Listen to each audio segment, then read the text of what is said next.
आजोबा नमस्ते. नमस्ते. आजोबा तुमचं नाव कसं आहे? आमचं नाव नारायण भरमा परीट, गाव? मुक्काम पोस्ट राजगुळीखूर, तालुका जयंतगड, जिल्हा कोल्हापूर. आजोबा तुम्ही आतापर्यंत किती झाडं लावलाय?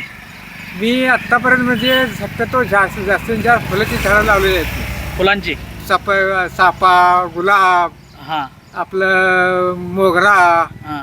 हे असे परडेभर भरलेलं आहे आमचं ते फुलझाडाने. आजोबा आता काय मोठी मोठी झाडं ही मत्तीची म्हणा किंवा निर्गलची म्हणा, ही झाडे मात्र मी लावलेली नाहीत अजूनपर्यंत. इथून पुढे लावायचा संकल्प माझा आहे. आजोबा झाडं तुम्ही आतापर्यंत किती झाडं तोडलाय? किती झाडं? नाही, एक झाड पण तोडले. शक्यतो मी एक फुल झाडं सुद्धा तोडलेलं नाही, माझ्या हातून तोडलेलं झालं नाही अजूनपर्यंत. चांगली गोष्ट आहे.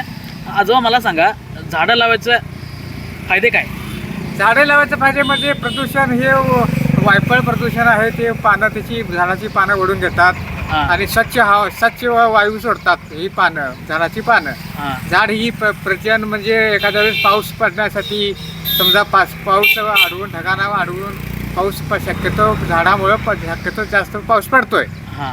आणि जिथे झाडं नाही तिथे जो पावसाळा कमी असतो, झाडं जिथे जास्त असतात तिथे पावसाळा जास्त असतोय. म्हणजे एकंदरीत झाडे लावणं हे पावसासाठी पण चांगली गोष्ट आहे. होय, प्रत्येक माणसासाठी प्रत्येक म्हणजे सगळ्यासाठी झाडं लावणं हे सगळ्यासाठी चांगलं आहे. माणसासाठी पण चांगलं आहे, जनावरांसाठी चांगलं आहे, पिकासाठी चांगलं आहे, गवतासाठी चांगलं आहे, जनावरच्या गवतासाठी चांगलं आहे, सगळ्यांना चांगलं आहे. हे झाडं लावणं हे महत्त्वाचं आहे. आजोबा मी 150 कोटी झाड लावायचा संकल्प घेतलाय. तुमच्या नावानं पण एक झाड मी लावतो. लावा चांगले. एक का माझ्या नावानं 10 झाडं लावा. ठीक त्याला आहे. माझी सहमती आहे. धन्यवाद. थँक्यू. थँक्यू. धन्यवाद.